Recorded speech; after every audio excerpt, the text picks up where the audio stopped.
Hello and welcome into the lineup. Ryan Croke alongside Joel Pelachik and Jake Bowen. We've got a great show for you.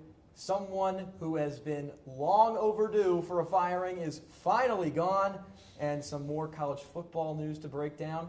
The World Series is about to begin this week, and the NFL finally touching on after a few weeks off. But we're going to begin today in the SEC, and we're going to stay here for quite some time. We're starting down in Athens, where Georgia took down Ole Miss 43-35 to hand the Rebels their first loss of the season. Jake, I know this Georgia team's your team. Yes. And you got the red and black tie on. I do. How are we feeling about this? I'm feeling great because Gunnar Stockton is playing at his peak right now. 350 total yards, 5 total touchdowns. The best thing is no turnovers, and especially when you're in the SEC like Georgia, all of these teams are going to have stacked rosters. It's about, can you hold on to the football and can you not turn the ball over, and Georgia did both of those things. In the fourth quarter, in the whole game, the Bulldogs had 37 minutes of possession, more than the Rebels, and in the fourth quarter especially, the Georgia grounded and pounded 17 points on 143 yards. Ole Miss 0 points on 13 yards. Yeah, I have a simple conclusion here. These are both SEC contenders. And I would put them as the second and third best teams in the SEC. Oh, no. Okay, no. No. Two things. Ole Miss this weekend is at Oklahoma. If they win that game, they are a virtual lock for the playoffs. And obviously, Georgia's the better team. They just came out on top. But I'm a little more worried for Georgia. They're on a bye week, and they have 2, I think, potential trap games coming up. They should win, but bye week, then going into the Swamp, then at Mississippi State. Then they have an easy game with Charlotte, and they finish off with the Yellow Jackets away. You know what that reeks to me? It reeks like a team that's going to be pretty good. I mean, they got that. I mean, They got a good slate. slate. They could be fine. They should be fine. Okay. All right, man. Listen up here, man. I like Ole Miss's path more than Georgia's. I mean, I would hope so, because their schedule's a cakewalk. Yeah.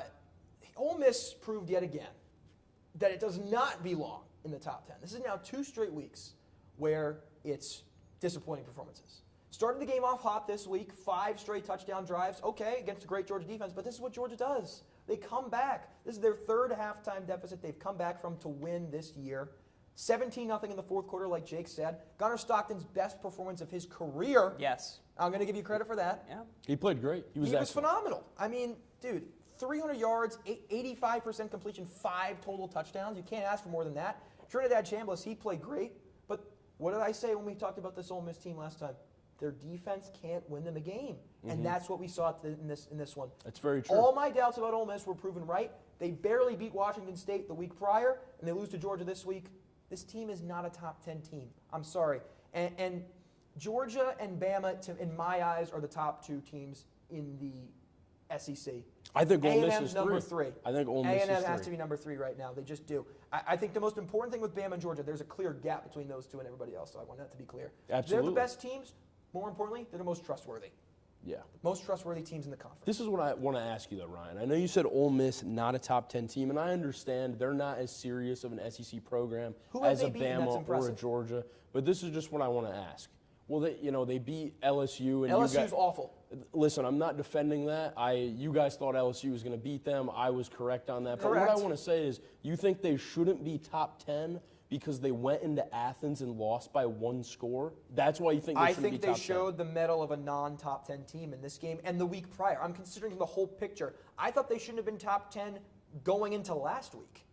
I mean, this is not a top 10 team in the nation. It's simple as that. What do you think, Jake? Listen, I agree with you, Joel, and I disagree with you, Ryan, but I kind of agree with you a little bit both, because Ole Miss is not a top 10 team, but their resume has earned them a top 10 spot. That's fair fair. enough. That's fair. That's fair. I guess that's fair. But again, they did not show up when it mattered, and that's what the storyline is. That's fair. Sticking in the SEC, we're going to be here a lot. Alabama destroys Tennessee, 37-20. My Crimson Tide are rolling. Kalen DeBoer and them boys are cooking. Joel, I know you have a lot to say. You've been a big Ty Simpson guy. Yeah. How are we feeling about how he played? I don't know if they destroyed them, but they won pretty convincingly. 17 points says otherwise. I have a few things to say about that. I love Ty Simpson. I think he's a great quarterback. I think he was shamed a little too much by this guy over here, Jake. But Alabama's defense won them this game, Ryan. I want you to think about this. Exactly. Thank you. 17 points. 9 of those points, well, really 8, were from the defense. They had a safety, and they had the 99-yard pick six by Zabian Brown, right? That's 9-point differential, and I want you to think about this.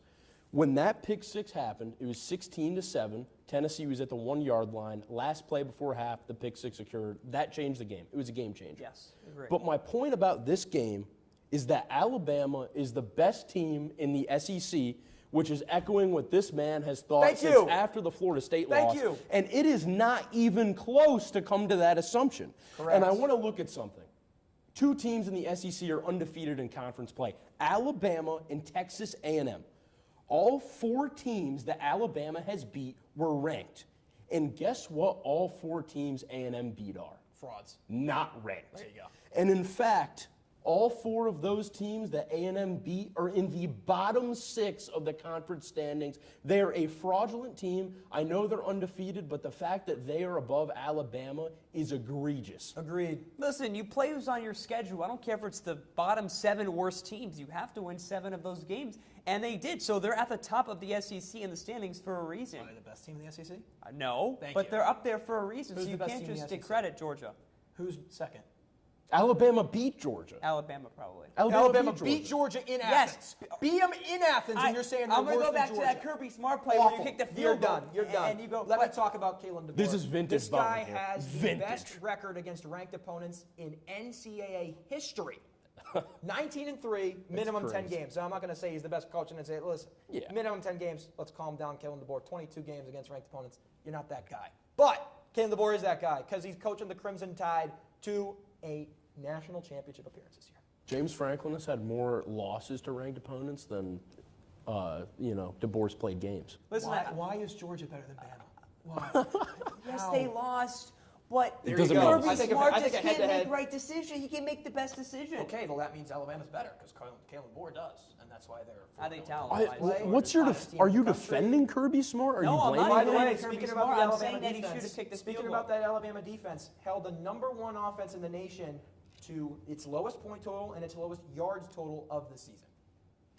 Listen, I want to mention we can't shy away from that pick six because that really changed the game. Do you think Tennessee wins this game without Well, the pick six? let me play it out. Well, The Tennessee has final more play of total the yards. game- the final play of the game, Tennessee's at the 1-yard line, right? With zeros on the clock, they ran it on the inside draw to get down to the 1. That play, the play before the half. Right. If they get a touchdown to 16-14, you get the ball to start the second half. You have Okay, you can't do that No, because but- the whole complexion of the game in the second half is entirely changed by the pick six. Of course. The decisions made are different from what they would have been had it not been the play Right. not But been if made. they score that touchdown, Tennessee is in this Obviously, game. it's a different game. Okay, sure, it it's is, a but different Tennessee's game. not winning the game either and way. I don't. All right, I we're don't gonna know. move on to another SEC clash, the last one of this segment. Vanderbilt taking down LSU 31-24 in Nashville. Vandy jumps up to number 10 in the AP poll. Jake, I know you're pretty high on the Commodores. What do we think of this team? I think they can do it. I think Can do what? what? Do what? They can win a game in the playoffs. Disagree. Listen, Disagree. first 6-1 start for the first time since 1950. Diego Pavia, again, no turnovers. He had 3 touchdowns, 2 on the ground, 1 in the air. A similar play style of Gunnar Stockton. And the SEC, everybody's good. All those top teams are good, but it's going to come down to who can hold the ball on offense and who can control time of possession. Pavia did both of those things. That's why they were able to beat LSU. And yet LSU hasn't been LSU this season. So you're saying turnovers, big thing for the top of the SEC. Of course. Alabama has the best turnover margin in the SEC. Do you know who's second? to 1 interception for I'm sure second is probably the second best team who lost to Alabama. You know, Diego Pavia's turnovers actually were the reason they lost to Alabama, by the way. So let's just get that out of the way. LSU's fraudulent. Vandy hasn't beaten a single soul that I think is actually any good. This team is not a top 10 team in the nation either, just like Ole Miss. Diego Pavia is a fraud. Listen, I think Vanderbilt, it really depends on what they do this upcoming week. They have Missouri at home. That's what I was looking for. If they can beat them by 2 scores, They won't. If they can, then I think they're a legit SEC contender. But if not, then I don't think they are. And let me say this. You could talk about LSU being frauds all you want. They would have won this game if their O-line wasn't as rattled as it was. Sure. Their left tackle was out in the first half with an ankle injury. Nussmeier played better than Pavia. He did. If you watch the film, he played better than Pavia. He had significantly more pressure, and he delivered some incredible throws from the pocket. Both these teams are not going to be doing much in my eyes. Jake's a little bit higher on Vandy. You are too than I am, but we got to switch conferences when we come back. Big Ten talk. Someone got fired. Me and Joel are pretty happy about it. We'll be back.